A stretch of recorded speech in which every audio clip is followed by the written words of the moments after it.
बीते गुरुवार 1 अगस्त 2024 की जब मानवर सुप्रीम कोर्ट ने आरक्षण सिस्टम को लेकर अपने ही 20 साल पहले किए गए फैसले को पलट दिया। सीजेआई चंद्रचूड़ की अध्यक्षता वाली 7 सदस्यीय बेंच ने 6-1 से फैसला देते हुए कोटे में कोटा को मंजूरी दे दी। कोर्ट ने अपने आदेश में कहा कि राज्य सरकारें अब अनुसूचित जाति यानी एससी की रिजर्वेशन के कोटे में कोटा दे सकेंगी, यानी एससी कैटेगरी के अंतर्गत आने वाली अलग अलग जातियों में रिजर्वेशन कोटे का अब बंटवारा किया जा सकेगा। दोस्तों, हमारे देश में जहां बहुत बड़ी संख्या में लोग समानता की बात करते हैं, वहीं मानव सुप्रीम कोर्ट द्वारा जातियों में जातियां और उन जातियों में उपजातियां पैदा करते रहना कहां तक न्याय संगत लगता है।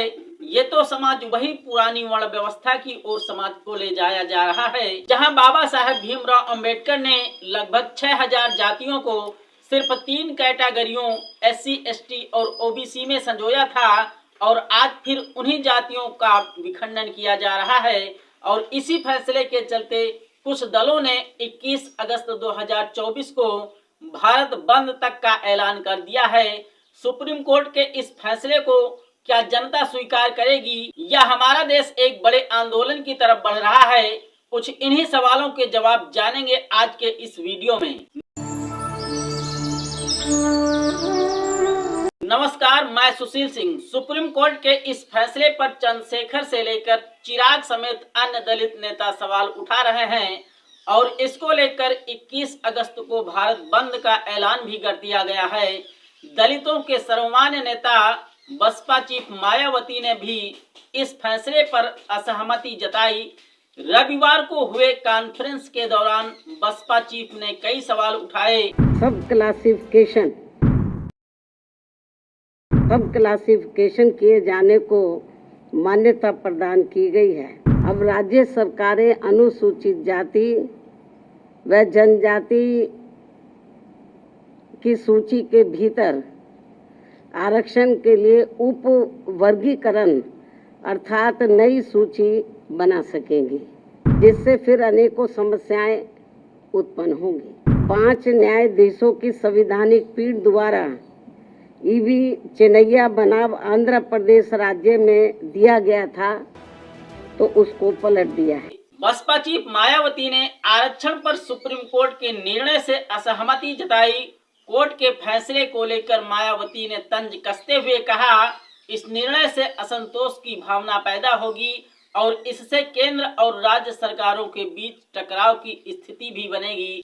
7 न्यायाधीशों की संवैधानिक पीठ द्वारा अभी हाल ही में 1 अगस्त 2024 को देश में अनुसूचित जाति व अनुसूचित जनजाति के आरक्षण के संदर्भ में जो एक अति महत्वपूर्ण निर्णय दिया गया है, तो उसके संबंध में अपनी पार्टी की प्रतिक्रिया जाहिर करने के लिए बुलाई गई है, जिसमें अनुसूचित जाति व जनजाति के लोगों को पुनः उप वर्गीकृत सब क्लासिफिकेशन अर्थात सब क्लासिफिकेशन किए जाने को मान्यता प्रदान की गई है, जिसको लेकर और भी बहुत सी बातें कही गई हैं।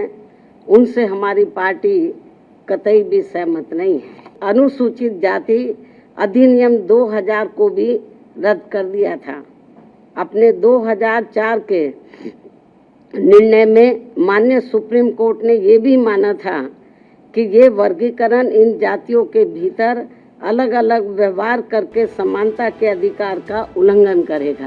बसपा चीफ ने साल 2004 ईवी चिन्नमैया मामले में दिए गए सुप्रीम कोर्ट के 5 जजों के फैसले का जिक्र करते हुए कहा कि आरक्षण का बंटवारा अनुचित और असंवैधानिक है। अनुसूचित जाति और जनजातियों का वर्गीकरण भारतीय संविधान की मूल भावना के विपरीत है।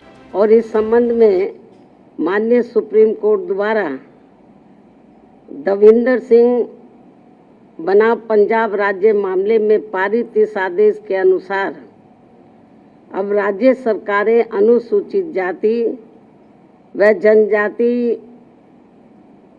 की सूची के भीतर आरक्षण के लिए उप वर्गीकरण अर्थात नई सूची बना सकेंगी, जिससे फिर अनेकों समस्याएं उत्पन्न होंगी। और अब माननीय सुप्रीम कोर्ट ने अपने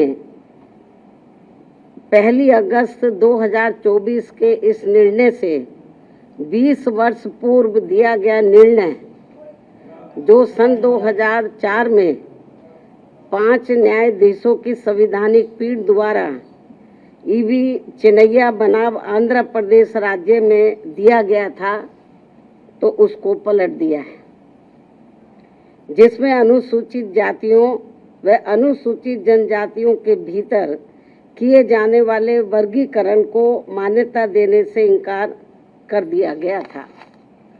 और ये भी कहा गया था कि अनुसूचित जातियों व अनुसूचित जनजातियों के भीतर उप वर्गीकरण नहीं किया जा सकता है, क्योंकि वे एक ही समरूप अर्थात समान वर्ग में आते हैं।